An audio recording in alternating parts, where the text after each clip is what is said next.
Petite question concernant la France. Si vous étiez français, vous voteriez pour qui en ce moment? Je m'abstiendrai. Le plus grand parti politique de France, c'est l'abstention. Voilà.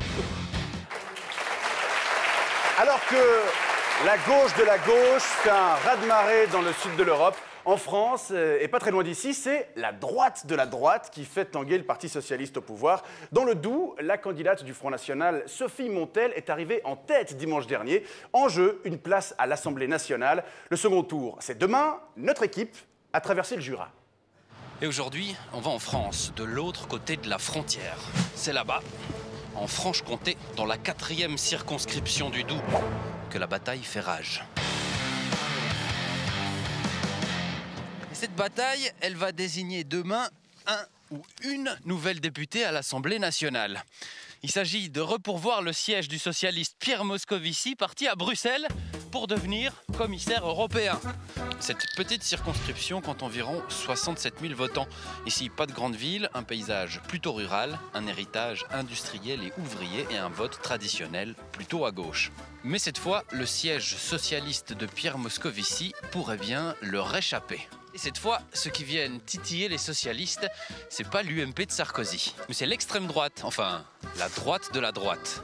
À l'opposé de ce qui se passe à Madrid ou à Athènes. Le hic, c'est que pour les socialistes à l'Assemblée nationale, c'est plutôt serré. Bon, ils ont déjà perdu de peu la majorité, mais perdre un siège de plus, ça veut dire que c'est encore plus compliqué de gouverner.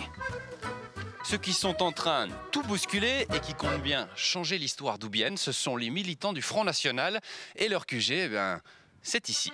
On s'aperçoit qu'élection après élection, le vote ouvrier s'est déplacé vers les candidats du Front National.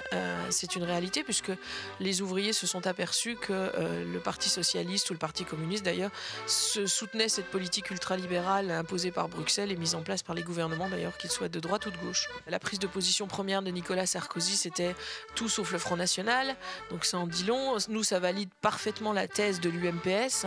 On les met dans le même sac. Je vous invite à aller voir nos militants qui sont sur le terrain, tant pour le boitage que pour le collage. Ah, il y en a assez d'une, sur la place. Il faut bien que les gens voient à qui ils ont affaire et puis qui c'est qui doivent voter.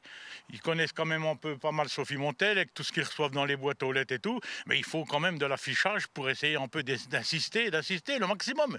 Tout est foutu, la France, c'est fini. On va dans la misère, on sera colonisé, on sera obligé de partir. On sera une colonie, c'est pas nous qu'on coloniera les autres pays, c'est eux qui nous colonisent. Quoi qu'ils en disent, pour l'instant, le grand gagnant de ce premier tour et ce qui pourrait provoquer un changement au second, c'est l'abstention. Seulement 40% des votants se sont déplacés lors du premier tour le week-end dernier.